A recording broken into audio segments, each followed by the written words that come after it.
Hello guys, അപ്പോൾ തുടങ്ങാം. So നമ്മൾ രണ്ടാമതായിട്ട് കണ്ട സിനിമ മമ്മൂട്ടിയുടെ ബസൂക്കയാണ്. Written and directed by Dino Dennis. പുള്ളിക്കാരൻ്റെ ഫസ്റ്റ് ഡയറക്ടോറിയൽ ഡെബ്യൂട്ടാണ് ഫിലിം. പിന്നെ എഡിറ്റ് ചെയ്തിരിക്കുന്നത് നിഷാദ് യൂസുഫ് ആൻഡ് പ്രവീൺ പ്രഭാകർ.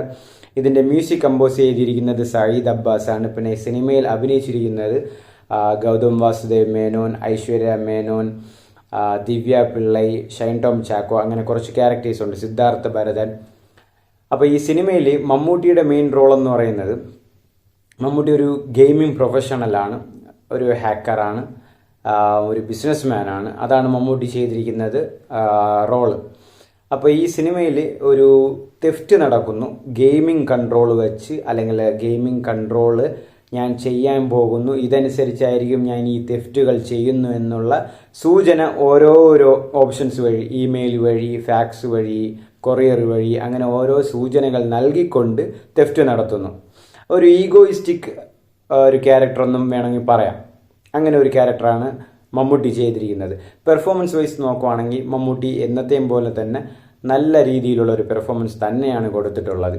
പിന്നെ പുള്ളിക്കാരൻ്റെ ലുക്ക്, അതെങ്ങനെയാണ് പുള്ളിക്കാരന് മാത്രം സെറ്റാവുന്നു എന്നൊരു പിടിയും കിട്ടുന്നില്ല. ഈ ബാക്കിൽ ഈ മുടിയൊക്കെ ഇട്ട്, ആ ഗ്ലാസ്സൊക്കെ വെച്ച്, കോട്ടൊക്കെ ഇട്ട്, ഈ സിനിമയിൽ കോട്ടൊക്കെ ഇട്ട് വരുന്നൊരു സീൻസൊക്കെ ഉണ്ട്. അതെല്ലാം അമ്മാതിരി സീനാണ്. സ്ക്രീൻ പ്രസൻസ് ഒക്കെ സൂപ്പറാണ്. മമ്മൂട്ടി നന്നായിട്ട് തന്നെ ചെയ്തിട്ടുണ്ട്. പക്ഷേ സിനിമയെ അത് ബാധിച്ചോ, അല്ലെങ്കിൽ സിനിമയ്ക്ക് അത് പ്ലസ് പോയിൻ്റായി എന്ന് ചോദിക്കുകയാണെങ്കിൽ ആയി. പക്ഷെ ഞാൻ കഥയിലേക്ക് വരികയാണ്. ഇത് അവരുദ്ദേശിക്കുന്നത്, ഞാനിപ്പോൾ മുമ്പേ പറഞ്ഞില്ലേ, ഒരു ഗെയിമിംഗ് കൺട്രോൾ അനുസരിച്ച് നമ്മളൊരു തെഫ്റ്റ് നടത്തുന്നു. അതൊരു ഈഗോയിസ്റ്റിക്, നമ്മൾ ഒരാളെ അറിയിച്ചുകൊണ്ട് ഞാൻ ഇങ്ങനെ ചെയ്യാൻ പോകുന്നു, വേണമെങ്കിൽ കണ്ടുപിടിയിട എന്നൊരു കോൺസെപ്റ്റ്. അപ്പോൾ ഇതിലൂടെ കുറേ ലെവൽ ചേഞ്ചായി, കുറേ തെഫ്റ്റ്, 1, 2 തെഫ്റ്റ്, 3, 4 തെഫ്റ്റ്, അങ്ങനെ തെഫ്റ്റ് കഴിഞ്ഞ് പോകുന്നു. പിന്നെ ആ ഒരു ഈഗോ ക്ലാഷ് അങ്ങോട്ട് വരുന്നു. അതാണ്. അപ്പോൾ ഈ സിനിമയിൽ മമ്മൂട്ടി ഈ ക്ലൈമാക്സിലൊരു റിവീലിംഗ് ഉണ്ട്. പക്ഷെ അത് ഞാൻ സിനിമ കാണുന്നതിന് മുമ്പ് ഒരു റിവ്യൂ കണ്ടിട്ടുണ്ടായിരുന്നു. റിവ്യൂ അല്ല, ഒരു ചെറിയൊരു പോസ്റ്റ് പോലെ, ലാസ്റ്റ് 25 മിനിറ്റ്സ് മൈൻഡ് ബ്ലോയിങ് ആണെന്ന്. പക്ഷേ എനിക്ക് അങ്ങനെ മൈൻഡ് ബ്ലോയിങ് ആയിട്ടൊന്നും തോന്നിയില്ല. പ്രഡിക്റ്റബിൾ തന്നെയായിരുന്നു. നമ്മൾ സിനിമ കാണുമ്പോൾ തന്നെ ആരാണ് ആളെന്ന് വ്യക്തമായിട്ട് മനസ്സിലാവും. നിങ്ങൾക്കത് സിനിമ കാണുമ്പോൾ മനസ്സിലാവും. പിന്നെ ഈ രണ്ടാമതായിട്ട് ഗൗതം മേനോനിൽ വരുമ്പം ഒരു മേനയാവുന്നില്ലല്ലോ. ഈ പോലീസ് വേഷവും അല്ലെങ്കിൽ ഒരു സമീന്ദാർ വേഷവും അല്ലാതെ ഒന്നും എടുക്കില്ല. ഇതിന് വേണ്ടിയിട്ടാണ് വരുന്നത്. വന്ന ഒരു ACP അല്ലെങ്കിൽ ഒരു DGP, അങ്ങനെ ഒരു റോൾ എടുക്കുക. കുറേ എന്താ എന്നെ சொல்ல എന്നെ പോട്ട് തള്ള വന്തിയ ഡേ ബാഡ്, ഇങ്ങനെ എന്തെങ്കിലും പറഞ്ഞിട്ട് എന്തെങ്കിലും ചെയ്യാൻ വേണ്ടിയിട്ടാണ് ഗൗതം മേനോൻ വരുന്നത്. പുള്ളിക്കാരൻ സത്യം പറഞ്ഞാൽ നല്ല സിനിമകൾ മാത്രം എടുത്തിട്ടിരിക്കുന്നതായിരിക്കും കുറച്ചുകൂടെ ബെറ്റർ.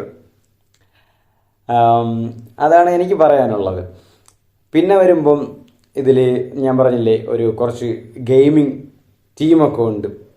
മമ്മൂട്ടിയാണ് gaming king. അപ്പോൾ അതിൻ്റെ ഗെയിമിംഗ് കിങ്ങിൻ്റെ താഴെ കുറച്ച് വർക്ക് ചെയ്യുന്ന കുറച്ച് ഗെയിമേഴ്സ് ഉണ്ട്, പ്രൊഫഷണൽസ്. അവർക്ക് കുറേ പേരൊക്കെ ഉണ്ട്. അത് പേരൊക്കെ അത് പറയണ്ട, അത് പോട്ട്. അങ്ങനെ കുറച്ച് പേരൊക്കെ ഉണ്ട്.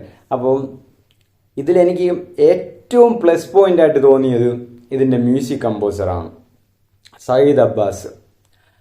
ഞാൻ ആദ്യം കേട്ടപ്പോൾ തന്നെ എനിക്ക് മനസ്സിലായി ഇത് നേരത്തെ ഉള്ള ഒരു മ്യൂസിക് ഡയറക്ടർ, അല്ലെങ്കിൽ കുറേ സിനിമകൾ ചെയ്ത ഒരു മ്യൂസിക് ഡയറക്ടറാണെന്ന് എനിക്ക് തോന്നിയില്ല. ഞാൻ ഇങ്ങനെ ഇത് ഏതെങ്കിലും പുതിയ ഒരാൾ തന്നെ ആയിരിക്കണം. ആ ഒരു മ്യൂസിക് ടൈപ്പ് മനസ്സിലായപ്പോൾ ഒരു ഫ്രഷ്നെസ് തോന്നി.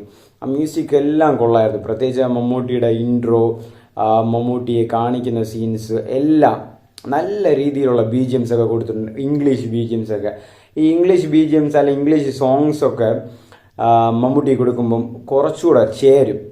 മമ്മൂട്ടി ആ സ്വാഗിനൊക്കെ ചേരും. നിങ്ങൾ ആ ഗ്രേറ്റ് ഫാദറൊക്കെ കാണുമ്പോൾ മനസ്സിലാവും. ഗ്രേറ്റ് ഫാദറിലൊക്കെ മമ്മൂട്ടിക്ക് ആ ഒരു BGM ഒക്കെ കൊടുക്കുമ്പം അതുപോലത്തെ ഒരു ഫീലൊക്കെ ഇവിടെയും കിട്ടിയിട്ടുണ്ട്. അപ്പോൾ എനിക്ക് ഏറ്റവും പ്ലസ് പോയിൻ്റായിട്ട് തോന്നിയത് മ്യൂസിക് കമ്പോസിങ് ആണ് സയ്യിദ് അബ്ബാസിൻ്റെ. എനിക്ക് ഭയങ്കര ഇഷ്ടപ്പെട്ടു ആ BGM കാര്യങ്ങളൊക്കെ. പിന്നെ ഡീനോ ഡെന്നിസിലേക്ക് വരുമ്പം പുള്ളിക്കാരൻ്റെ സൈഡ് നന്നായിട്ട് ചെയ്തിട്ടുണ്ടോ എന്ന് ചോദിച്ചാൽ ഒരു 50-50 വേണമെന്നും പറയാം. കാരണം പുള്ളിക്കാരൻ എന്താ പറയുക, ഒരു ഗെയിം കോൺസെപ്റ്റ് ഇപ്പം മുമ്പേ ഒരു ഇൻ്റർവ്യൂവിൽ മമ്മൂട്ടി പറഞ്ഞിട്ടുണ്ടായിരുന്നു, ഡീനോ ഡെന്നിസിന് കഥ മാത്രമാണ് പറഞ്ഞത്, ഡയറക്റ്റ് ചെയ്യാൻ ഇൻട്രസ്റ്റ് ഇല്ലായിരുന്നു. അപ്പോൾ ഞാൻ പറഞ്ഞ് ചെയ്യിപ്പിച്ചത് കൊണ്ടാണ് ഡീനോ ഡെന്നിസ് ഡയറക്റ്റും കൂടെ ചെയ്യുന്നതെന്ന്. എനിക്ക് തോന്നുന്നു ഡയറക്ഷനിൽ ഇനിയും ബെറ്റർ ആവുമായിരിക്കും. ഫസ്റ്റ് സിനിമയല്ലേ, ഇനിയും സിനിമകളിലൊക്കെ വരുമ്പോൾ സെറ്റ് ആവുമായിരിക്കും. അപ്പോൾ പുള്ളിക്കാരൻ ഒരു പുതിയൊരു അറ്റംപ്റ്റ് കൊണ്ടുവന്നിട്ട് it seems to be interesting. ഒരു നല്ലൊരു അറ്റംപ്റ്റാണ് ഗെയിമിംഗ് വഴി. ഈ ഗെയിമിംഗ് വഴിയുള്ള ഒരു അറ്റംപ്റ്റൊക്കെ മുമ്പ് വന്നിട്ടുണ്ടെങ്കിലും നമുക്ക് ആ ഒരു എന്താ പറയുക, ഒരുപാടൊന്നുമില്ല, വല്ലപ്പോഴും 1-2 വരുന്നുള്ളൂ. അപ്പോൾ ഇത് ആ ഒരു നല്ല അറ്റംപ്റ്റ് ആണെങ്കിലും അറ്റംപ്റ്റ് കൂടുതലൊന്ന് സക്സസ് ആയോ എന്ന് ചോദിച്ചാൽ ഇറ്റ് ഡസൻ കണക്ട്, ഒരു പിടിച്ചിട്ടില്ല എന്ന് വേണം പറയാൻ. അപ്പോൾ എൻ്റെ പേഴ്സണൽ ഒപ്പീനിയനിൽ ഒരു ബിലോ ആവറേജ് ഒപ്പീനിയനാണ് എനിക്ക് പറയാനുള്ളത്. ഏത് ബസൂക്ക, എന്താ പറയുക, ബസൂക്ക ബൂസ്റ്റ് ആയില്ല. അപ്പം നിങ്ങൾ കണ്ടിട്ട് നിങ്ങളുടെ അഭിപ്രായങ്ങളോ പറയുക. ഇനിയും അടുത്ത നല്ല മൂവി വിശേഷങ്ങളൊക്കെ ഇട്ട് ഞാൻ വരാം.